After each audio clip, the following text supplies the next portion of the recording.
Naku po mga kapuso, ang lumuluha ngayon yung mga magsasaka ng sibuyas. Dahil murang-mura ang sibuyas, pinapasukan pa ngayon ng mga imported na smuggled na sibuyas. Smuggled na sibuyas. Nakakarating na hanggang doon sa Mindanao eh. Ito, nasa linya po natin, Mr. Jason Kainglet, Executive Director ng Samahang Industriya ng Agrikultura, Usinag.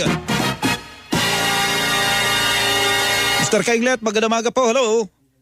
Magandang umaga po, Camelo, at sa lahat ng nakikinig sa inyong programa. Yung isang manager ng kooperatiba, dyan sa Mindanao yata ito nakabase, si Luchi Senya, manager ng Valiant Cooperative, nagre-reklamo sila na yun daw mga imported, di naman to mga local, mga smuggled yata ito na mga sibuyas, galing pa sa Holland, nakakarating na hanggang doon sa may Mindanao.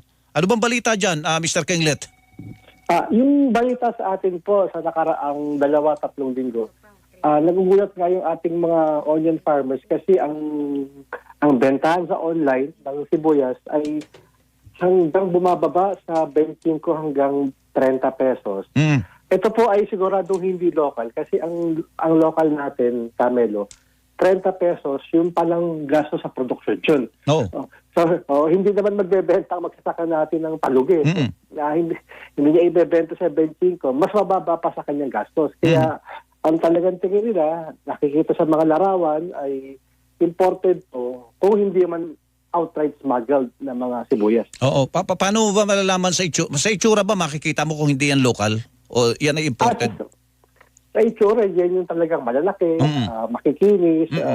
Pero ang may mga technology na rin kasi, may makagaling China na parang sibuyas na rin natin, yung maliliit. Kaya minsan hindi natin ma-distinguish.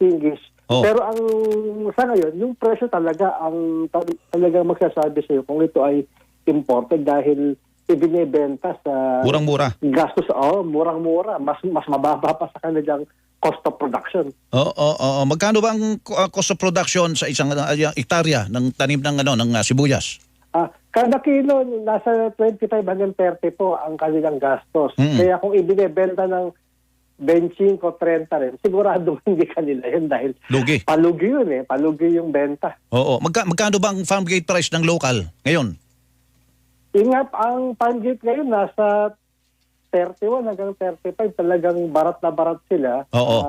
Ang sana ay kahit mga 50 para may tubuin po ang ating mga farmers. So kahit 45 man lang, medyo maginhawa na sila.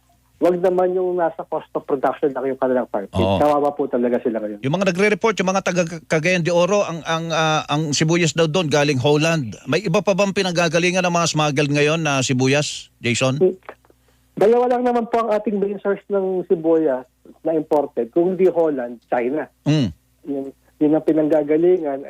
Talaga po, kung sa Cagayan napapansin sila, nakikita sila, mas malamang po talaga dahil ang source naman natin ng sibuyas locally ay Nueva Ecija at Mindoro. Ano ba yan yung mga puting sibuyas, yung galing Holland? O pula din? Pareho po, may puti at may pula. Ayun, okay. So, paano yung mga magsasaka natin yan? Mababa na nga ang presyo dahil madami ang sibuyas natin ngayon na local at papasukan pa ng mga smuggled na sibuyas. Jason? Opo, kawawa sila ngayon dahil di ba nung mga nakaraang taon, ang problema naman natin, mataas ang presyo. Pero hindi rin naman sila ang kumita kundi yung mga trader. Maraming naengganyo dahil naging mataas ang farm gate natin nung 2 taon nakaraan. Ang problema, ngayon naman, lumuluha sila ulit na napakabagsak naman ang presyo ng farm gate na kinukuha sa kanila. Sige, dapat ating kalampagin ang Bureau of Customs saka DA tungkol dito. Salamat, Jason. Good morning. Good morning po, Camelo. Jason Kainglet, Executive Director ng Samahang Industriya ng Agrikultura, Usinag.